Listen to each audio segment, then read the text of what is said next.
we've had a lot of racial tension over the last few decades. I've been on for 26 years, and it's kind of been consistent. The issue that led to the SPCP program here in Erie was a violent encounter with the Erie Police Department.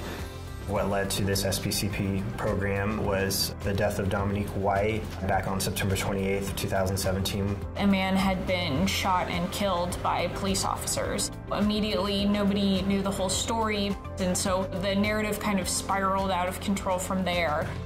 Every time we'd have a major incident, it seemed like we were talking from one end, the citizens were talking from another. We were coming to a point where we really believed that we had to try something different, try a different approach. In any and everything, communication is key. Where there's no communication, stereotypes run rampant, assumptions run rampant. The SPCP program was brought to us and suggested to us by the Department of Justice. I'll admit, when it was first presented, I was very skeptical of it, but I also knew, on the other hand, that we had some work to do to build the relationship back up with the community. The SPCP program is a program that brings together law enforcement and the community to work on police-community relations. It's an opportunity for everyone involved to come to the table on equal footing and to have their voices and their perspectives heard. Certainly, if you bring a monolithic group to the table, you don't get change. This council comes from so many different backgrounds. You have clergy represented, social services represented, youth represented, neighborhood organizations represented. The SPCP program coming here to Topeka is a good environment to have our people get their voices heard. I'm a youth here. I felt like no one was gonna actually pay attention, but they were actually doing a good job getting everyone involved and just listening to our opinions.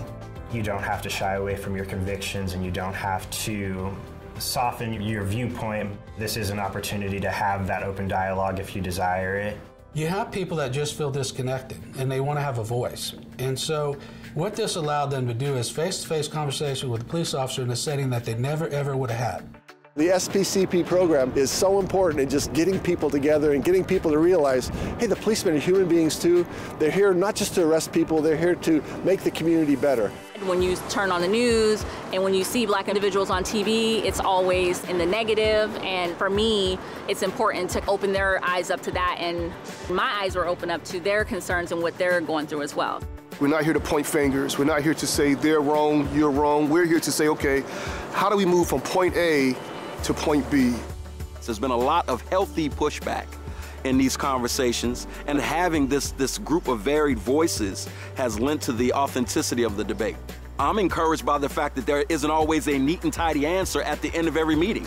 That makes me know that what's going on in this room is real, and that we aren't just here placating each other for the sake of cameras, reports, and everything else. Well, there was no hiding from what was discussed and what was identified. There are some things that are easier to work on than others. Some we don't agree on, some we have to have more discussion on, but there's enough there that we can work together to come up with solutions to some of these issues. The SPCP program has made us better by saying we are not afraid to open ourselves up to the outside. How many other programs are out there where the leadership and plus the police department is wanting to hear from the community what they're doing wrong and what they're doing right? That's accountability, it's transparency, it's also courageous. I believe that this is great and this needs to happen in so many other places.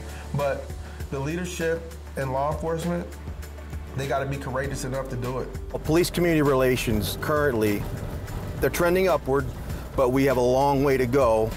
Racism, prejudice exists across the country, but we are a free society, and diversity is our greatest strength. And this is a way to really capitalize on that diversity. It's a major effort on our part. It's the #1 priority of ours, and we continue to work at it.